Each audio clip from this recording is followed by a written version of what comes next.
Good morning. Thank you for joining us. We're going to talk about being a child of the Spirit today. So, Romans 8 has been my verse for the year. I asked God in January for a verse, and Romans 8 was it this year. And it's still working on me. I even wrote a paper about it for the class I'm taking. So, we're going to start with verse 13 in Romans 8. For if you live according to the flesh, you will die. But if by the Spirit you put to death the deeds of the body, you will live. For all who are led by the Spirit of God are sons of God. For you did not receive the spirit of slavery to fall back into fear, but you have received the Spirit of adoption as sons, by whom we cry, Abba, Father. The Spirit himself bears witness with our spirit that we are children of God. And if children, then heirs, heirs of God and fellow heirs with Christ, provided we suffer with him in order that we may be glorified with him. We are sanctified by Christ, made righteous, redeemed, purified. So if Christ does all that, what do we need the Holy Spirit for? Well, the Holy Spirit indwells us, guides us, teaches us, convicts us of sin, gives wisdom, power, and discernment beyond our own.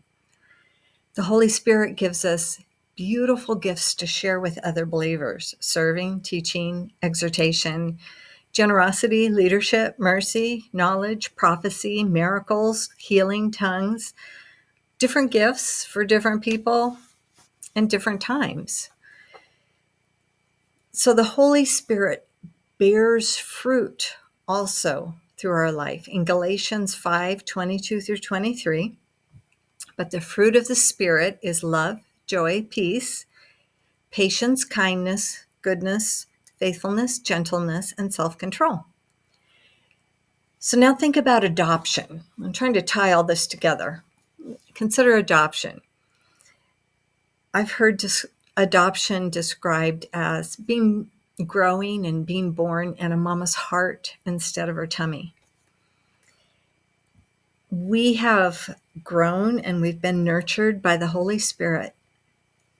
We can call God Abba, Dad.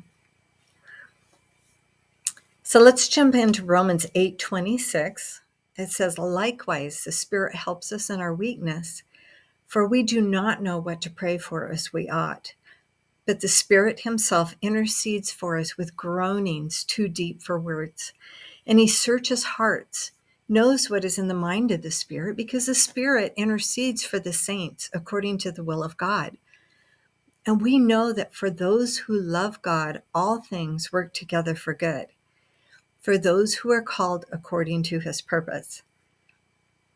For those he foreknew, he also predestined to be conformed to the image of his Son, in order that he might be the firstborn among many brothers. We are, by the Spirit, being conformed to the image of Christ. We are children of the Spirit. We're children of God, adopted into the family of God. So God gives us so much. He gives us redemption through Jesus. He gave us a Holy Spirit who gives us all these other things. Do we look like our dad? Think about it today. Tomorrow, we're going to talk about getting the recognition we deserve. But today, leave with that thought. We're not holier than thou, we're holier because of thou. God bless you all.